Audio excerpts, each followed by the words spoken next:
Bonjour chers abonnés, j'espère que vous allez bien. Quant à moi, ça va bien. J'ai fait cette vidéo pour répondre à une ou deux questions qui sont venues dans les commentaires de ma dernière présentation. Et ensuite, je vais vous parler de nouveau de Journée Québec comme certains abonnés le demandent. Ça.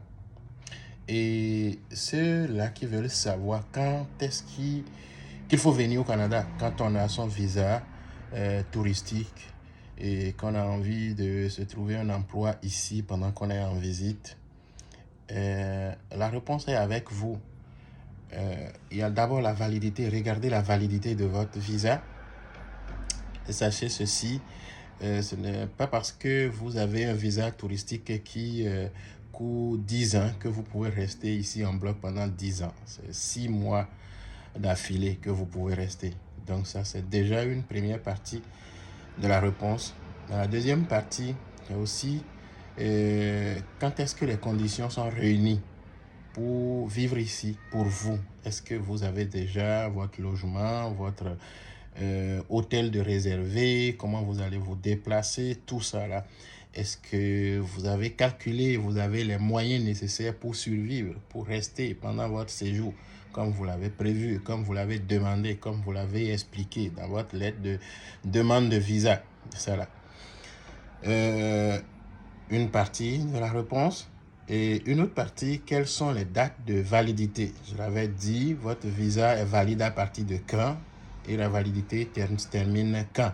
Donc c'est important, c'est ça que vous devez regarder. Et si tout ça, toutes ces conditions sont réunies, alors probablement vous êtes prêt à partir pour une belle aventure. Sinon, attendez de vous assurer que tout est en ordre ici avant de partir. C'est ça, parce que comme je le dis, il faut le redire souvent. En venant immédiatement, vous ne pouvez pas commencer à travailler, même si vous êtes résident. Il faut prendre le temps de se trouver un emploi. On sait que c'est difficile quand on n'a pas un statut de travailleur. Parce que les employeurs, ça leur demande un peu plus de travail.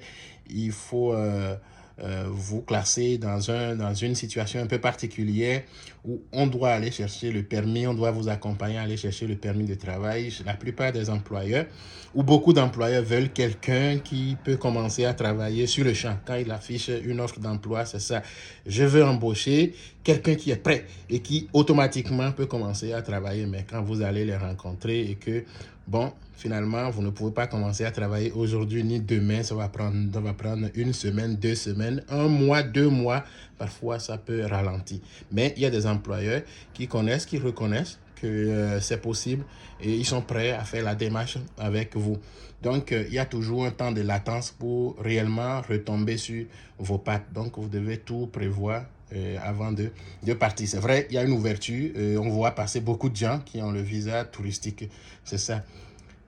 Mais ce n'est pas toujours évident. Si vous voulez avoir de l'accompagnement pour la recherche d'emploi ici, pour ce qui concerne le tourisme, ces gens qui viennent en visite, on peut bien sûr vous accompagner, mais sachez ceci, nous ne sommes pas un employeur qui donne des contrats de travail, nous ne vendons pas de contrats de travail, nous ne délivrons pas le permis de travail.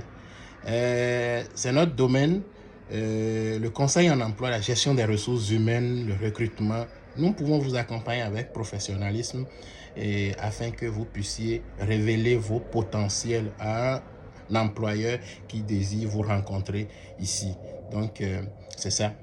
Donc, parlant de Journée Québec. Journée Québec, je l'ai dit déjà, et on va toujours le redire, c'est normal. Il y a des gens qui n'ont pas pris à la dernière présentation, donc ils vont le prendre cette fois-ci. C'est une plateforme créée par le gouvernement et ses partenaires pour faciliter le recrutement des candidats qui viennent de l'étranger. Donc, simplement le considérer comme un marché. Et il y a plusieurs marchés. Donc, il y a des marchés qui sont plus grands, il y a des marchés qui offrent tous les articles, il y a des marchés qui sont comme spécialisés dans certains types d'articles. Donc, c'est un peu comme ça. Voilà. Donc, pour vous présenter au marché, vous devez avoir les outils, vous devez avoir les moyens aussi. pour pouvoir aller acheter ce que vous voulez acheter, pouvoir négocier avec les employeurs, pouvoir négocier avec les clients. Donc, vous devez vous préparer. Se préparer pour un candidat, c'est pas compliqué. C'est de savoir dire ce que vous savez faire. Et comment il faut le dire? Il y a des manières de le dire. Il y a des façons de le présenter. C'est à travers votre CV, votre lettre de motivation. Oui. Et il faut s'inscrire. L'inscription se fait sur la page de Journée Québec. Je mettrai les liens sous la vidéo et surtout sur ma chaîne YouTube. Donc, c'est ça.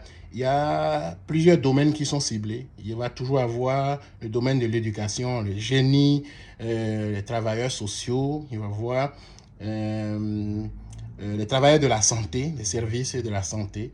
Donc, c'est ça. Si vous êtes dans ce domaine, c'est bien de vous essayer. Essayez de vous inscrire, de présenter votre candidature. Si vous êtes présélectionné, c'est merveilleux.